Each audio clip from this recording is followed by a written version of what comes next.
ছোট্ট একটা গ্রাম, আর সেই গ্রামে বাস করত মদন আর তার মা। তাদের ছোট্ট সংসার চলত একটাই গাইয়ের দুধ বিক্রি করে। মদন রে, তাড়াতাড়ি বাজারে যা, দুধ নিয়ে দেরি করিস না। এভাবেই দিন কাটছিল শান্তিতে।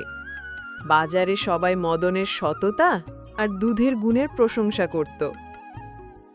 কিন্তু সেই গ্রামে ছিল জিতু, লোভী আর খারাপ মানুষ। অন্যের ভালো সহ্য হয় না ওর।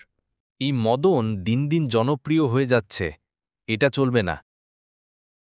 এক রাতে জিতু মদনের গরুকে মেরে ফেলার পরিকল্পনা করল, কারণ সেই গাই ছিল মদনের একমাত্র উপার্জনের উৎস।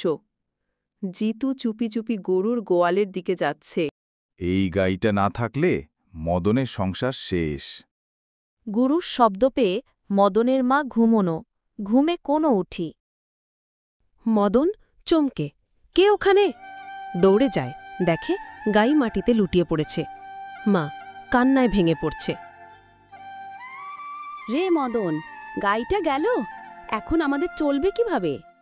সেই রাতেই মদনের জীবন অন্ধকার হয়ে গেল। পরদিন বাজারে মদন বসে আছে দুঃখে।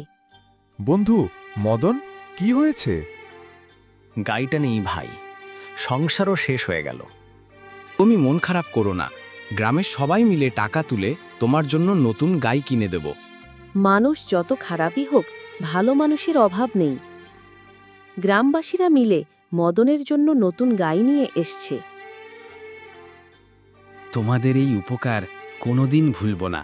লোভী মানুষ ক্ষতি করতে পারে, কিন্তু ঐক্য আর ভালোবাসা সব সময় জয়ী হয়।